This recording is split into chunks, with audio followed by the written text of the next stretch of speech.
आज हम हमारा 8th चैप्टर स्टार्ट करेंगे of Prabhupada Lilamrita volume 1. New Delhi, crying alone in wilderness.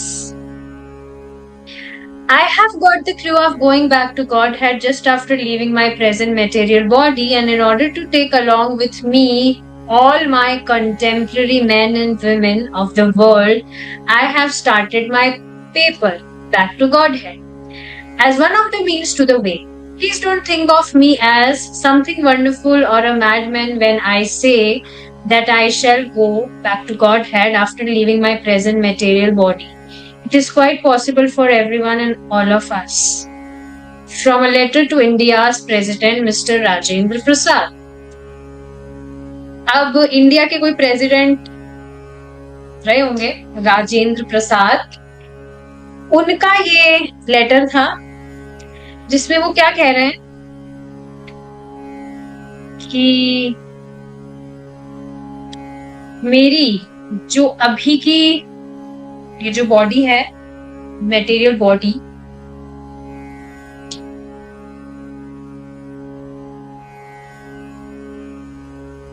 इसको देखिए आगे भी आएगा, हम आगे ही इसको समझेंगे. पहले थोड़ा पढ़ लेते हैं आगे की बात. देखिए, When Abhay arrived in Mathura, he sought out Keshav Maharaj, who was now establishing his mutt.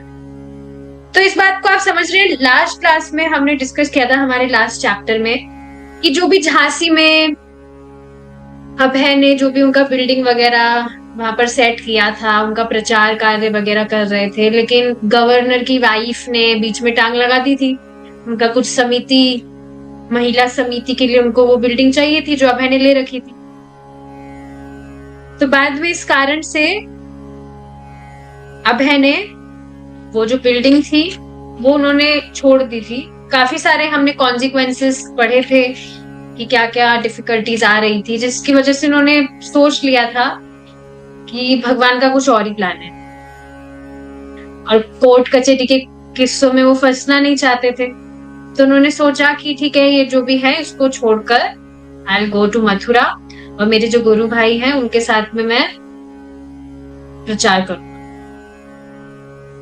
तो जब अभय मथुरा में आ गए थे और केशव महाराज के साथ में वो रह रहे थे, जो कि एक मठ स्टैब्लिश कर रहे थे, और वहां पर उन्होंने उनका जो चैतन्य महाप्रभु का डीटी जो उन्होंने यहाँ बिल्डिंग में लगाया था, झांसी में इंस्टॉल किया था, उसको अब यहाँ मथुरा वाले मठ में उन्होंने प्रेजेंट किया उसे. At Keshav Maharaj's request, Abhay agreed to stay there and edit the Gaudiya Patrika. Abhay was given a room, and for the first time aside from brief visits, he lived in Mutt with his god brothers.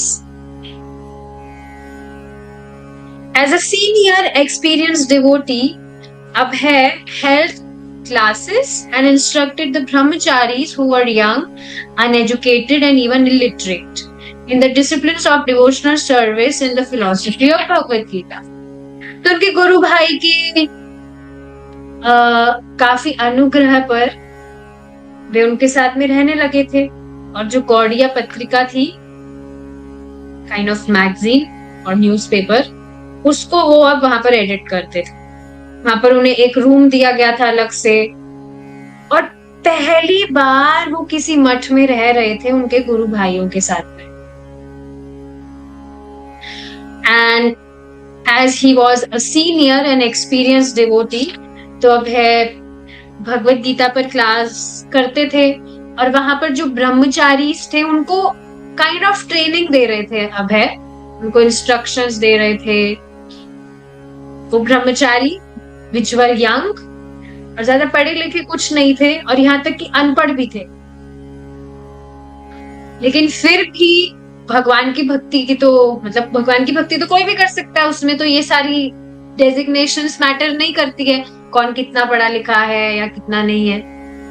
तो भगवत गीता की जो philosophy है और भगवान की कैसे सेवा करनी चाहिए, ये सारे डिसिप्लिन्स वो उनको सिखा रहे थे. He had only recently begun his duties when Bhakti Sarang Goswami, another sannyasi god brother, asked Bhakti Vedant Prabhu to assist him in New Delhi at his ashram. Gaudiya Sangha. Both Keshav Maharaj and Bhakti Sarang Goswami recognized Abhay as an accomplished writer and editor and wanted to work with him. It was accepted among Srila Bhakti Siddhant's disciples that A.C. Bhakti Vedant Prabhu was an expert preacher and writer, whether in English, Hindi or Bengali.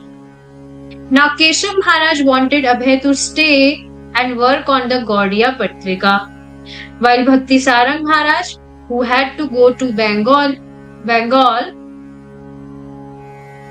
was requesting him to come to Delhi to produce the harmonist known in Hindi as Sajjan Toshni.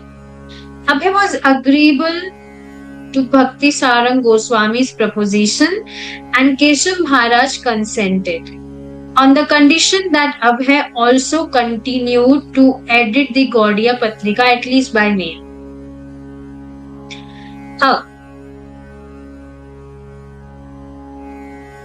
जब उनका इस तरह से training वगैरह वो दे रहे थे ब्रह्मचारी को, तो अब जो उनके दूसरे गुरु भाई हैं भक्ति सारंग गोस्वामी, वो अब अभय से पूछने लगे। उनको पता लगा कि अभय अब अलग से अपना झांसी वगैरह का छोड़कर या मथुरा में रह रहे हैं, तो वे वहां पर आए। उन्होंने पूछा कि न्यू दिल्ली में उनका जो आश्रम है, क्या वहां पर अभय उनकी सहायता करेंगे। जो उनके गुरु भाई थे केशव महाराज और भक्ति सारंग गोस्वामी, दोनों ही जानते थे कि जो अभय है बहुत अच्छे राइटर हैं, एडिटर है, और वो उनके साथ में काम करना चाहते थे। और जो श्रील भक्तिसिद्धांत सरस्वती ठाकुर जी के जो शिष्य थे, उन्होंने भी ये एक्सेप्ट किया था, बाकी जो उनके शिष्य थे श्रील भक्तिसिद्धांत सरस्वती ठाकुर जी के, कि जो अभय है वो एक एक्सपर्ट प्रीचर है, साथ ही साथ राइटर है, जैसे इंग्लिश की बात की जाए, हिंदी की या बंगाली की। सो यस, अब जो केशव महाराज है वो चाहते थे कि अभय साथ में रहे और गौड़िया पत्रिका पे काम करें। मतलब दोनों ही जो गुरु भाई थे वो चाह रहे थे कि नहीं अभय मेरे साथ में रहे, नहीं अभय तो मेरे साथ में रहे। तो यहाँ पर मथुरा में जो उनके गुरु भाई थे केशव महाराज, वो चाह रहे थे कि अभय उनके साथ में रहकर उनका जो गौड़िया पत्रिका का जो वर्क है उसमें उनकी सहायता करे। और यहाँ पर जो भक्ति सारंग महाराज थे जो दिल्ली के थे, वो चाह रहे थे कि वो यहाँ दिल्ली में आकर उनका ये जो हार्मोनिस्ट पत्रिका है उस पर काम करे, क्योंकि उनको बंगाल जाना था किसी काम से। तो अभय ने जो भक्ति सारंग गोस्वामी है जो दिल्ली में जिनका आश्रम है और जिनको बंगाल जाना था, उनका प्रपोजिशन उन्हें एक्सेप्ट किया। इसके साथ जो केशव महाराज का भी जो वर्क था, मतलब दोनों ही काम वो साथ में करना चाह रहे थे। वो नहीं चाह रहे थे कि एक गुरु भाई को संतुष्ट करूं तो दूसरे गुरु भाई नाराज हो जाए, ऐसा नहीं, दोनों के लिए वो अब काम कर रहे थे। जो गौड़िया पत्रिका है वो कम से कम मेल, मतलब वहां पर दिल्ली में बैठे बैठे भी उस पर काम करके वो उनको मेल तो कर ही सकते हैं उसको, तो वो दोनों के लिए काम करने के लिए तैयार हो गए थे। As an editor, Abhay was in his element and he was happy to preach in cooperation with his god brothers. Although Abhay didn't consider himself an accomplished scholar or author, Srila Bhaktisiddhanta Saraswati had been pleased by his writings and had encouraged him to continue, and now these senior sannyasis of Bhaktisiddhanta Saraswati were turning to him for help. क्या आपको याद है एक बार अभय ने कोई poem लिखी थी श्रील भक्तिसिद्धांत सरस्वती ठाकुर जी के लिए, तो वो उनके गुरु महाराज को बहुत पसंद आई थी, श्रीला भक्तिसिद्धांत सरस्वती ठाकुर जी को बहुत पसंद आई थी। और उन्होंने कुछ दोहे वगैरह भी लिखे थे, वो भी उनको बहुत पसंद आए थे। तो उन्होंने ये आज्ञा दी थी कि जो भी अब अभय लिखे वो छपना चाहिए। तो श्रीला भक्तिसिद्धांत सरस्वती ठाकुर जी भी ये मानते थे कि जो अभय है, he is really a nice author, बहुत अच्छे लेखक है, बहुत अच्छा उनको लिखना आता है। और अब उनके जो गुरु भाई हैं वो भी इस तरह से चाह रहे थे कि वो भी उनकी सहायता करे। हालांकि वो अपने आप को कोई स्कॉलर या ऑथर नहीं मानते थे, अभय अपने आप को कुछ भी नहीं मानते थे वो, लेकिन फिर भी उनके गुरु भाई उनकी प्रशंसा करते थे, उनके गुरु महाराज की तरह। They were practically competing to see who would get the benefit of his services. Perhaps Abhay thought this should be his life's work, serving humbly under the direction of his godbrothers. तो अब दोनों के लिए वो काम कर रहे थे, तो अब दोनों के बीच में एक तरह से कंपटीशन सा हो रहा था कि जो अभय है दोनों के लिए वो ठीक है सेवा कर रहे हैं, लेकिन किन के लिए, मतलब किन की सेवा ज्यादा लाभान्वित होगी।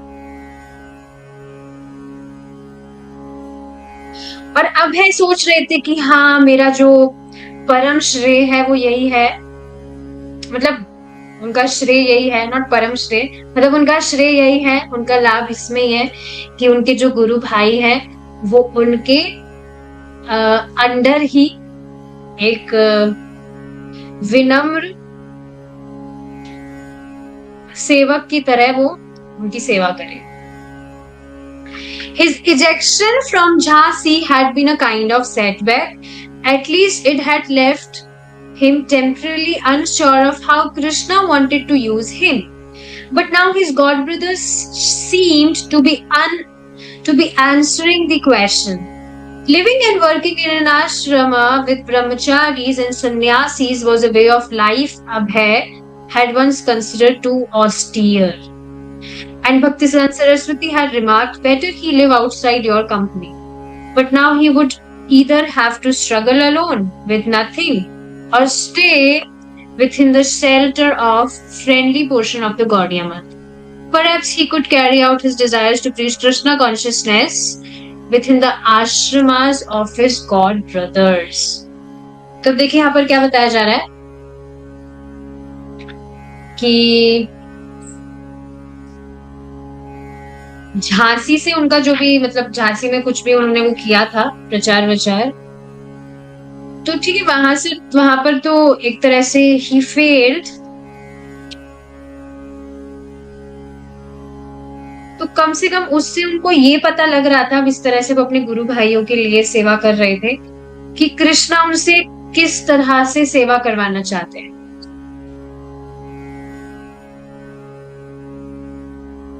तो उनके जो गुरु भाई हैं उनसे उनके प्रश्नों का उत्तर उनको मिल रहा था कि किस तरह से वो अपने जीवन में आगे कुछ करें। तो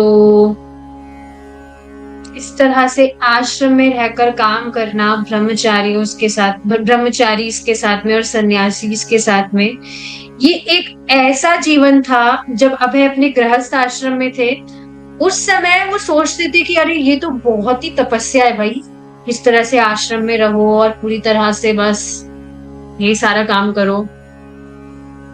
उनके लिए इट वॉज टू ऑस्टीरियस उस समय, लेकिन अब वो इस तरह से आश्रम में ही रहकर सारी सेवाएं कर रहे थे। यहाँ तक कि एक बार उनके जो गुरु महाराज हैं भक्तिसिद्धांत सरस्वती ठाकुर जी, उन्होंने भी कहा था कि यहाँ पर इनकी संगति में रहने से अच्छा है कि आप अकेले ही रहें।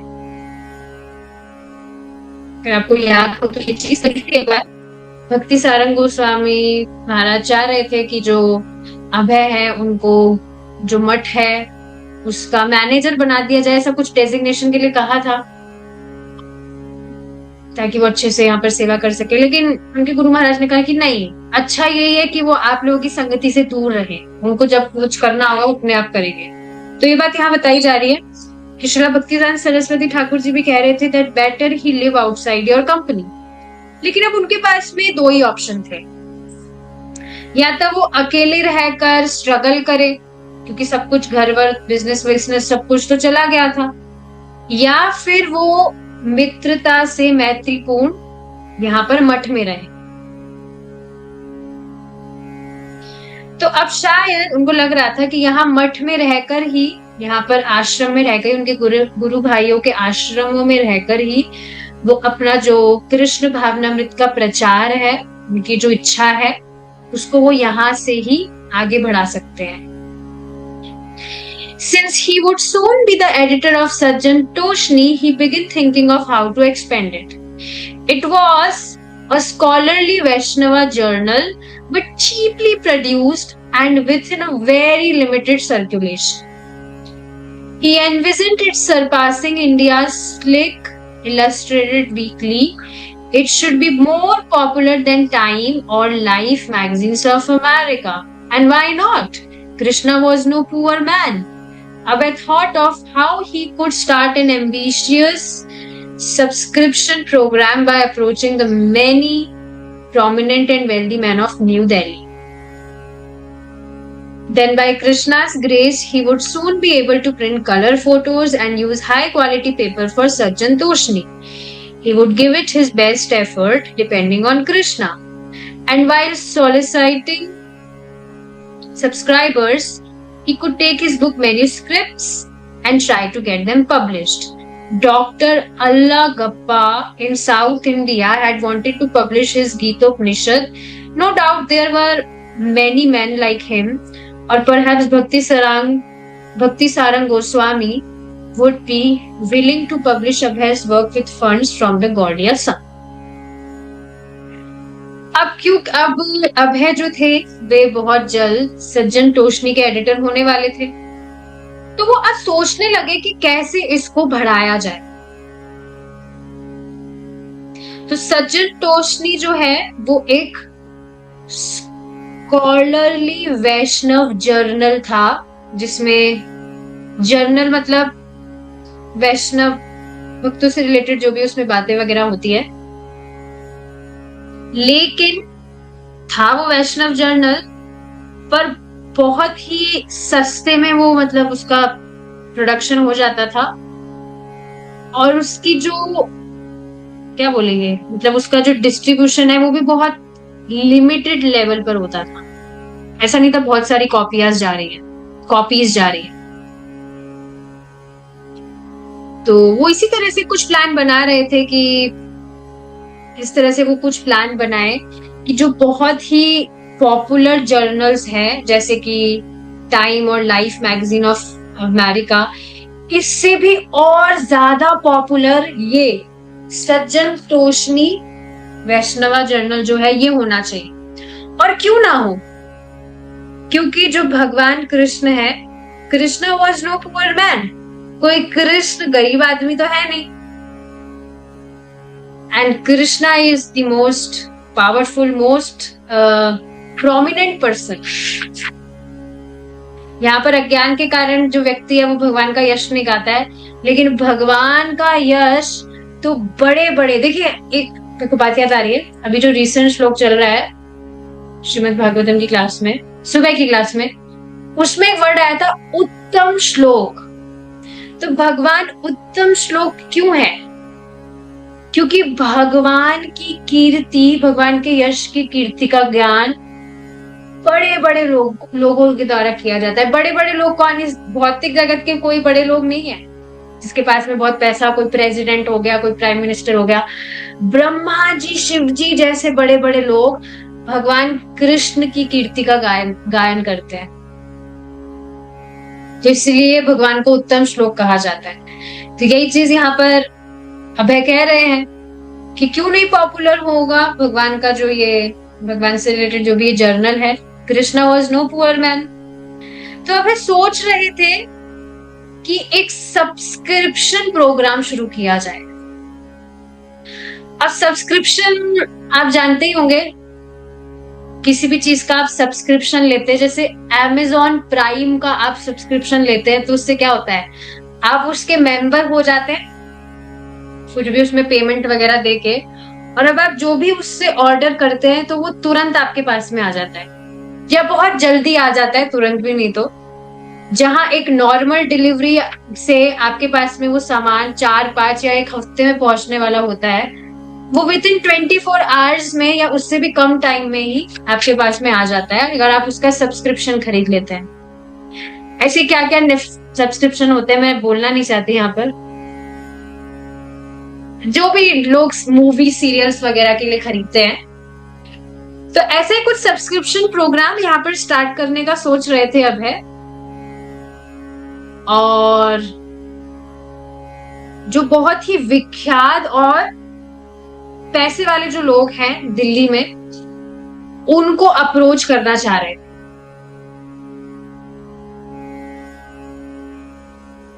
फिर क्या होगा, भगवान की सहायता से, भगवान के आशीर्वाद से सज्जन तोषनी के लिए वो कलर फोटोज और हाई क्वालिटी का पेपर पब्लिश कर पाएंगे, जो कि बहुत प्रभावित होगा। जैसे आप खुद सोचिए कि सारी चीजें प्रभाव डालती है कि नहीं। अभी हम यहाँ पर क्लास डिस्कस कर रहे हैं, तो यहाँ पर आपको मेरा वीडियो दिख रहा है। शुरू की भी मैंने क्लासेस, मतलब जब शुरू में मैंने किया था तो मैं रिकॉर्ड नहीं करती थी, मोबाइल में सिर्फ मैं रिकॉर्ड कर ली थी, वॉइस रिकॉर्डिंग स्टार्ट करके। But I was not recording, मैं उसको इस तरह से रिकॉर्ड नहीं कर रही थी जिस तरह से मैं अब करती हूँ, क्योंकि उस टाइम मेरा यूट्यूब चैनल बनाने का कुछ प्लान नहीं था। फिर बाद में प्रभु जी ने कहा था कि इस तरह से करना चाहिए, मतलब ये सहायता करेगा कि और भी लोगों को सुनने का मौका मिले, इस तरह से स्मॉल बुक्स वगैरह जो हम डिस्कस करते हैं। तो आप बताइए, इस तरह से पहले मैं क्या करती थी, पहले मैं स्क्रीन शेयर करके डिस्कस करती थी, तो हाँ उसमें लाइव क्लासेस के लिए आप आते थे तो ठीक है, वो भी अच्छा लगता था।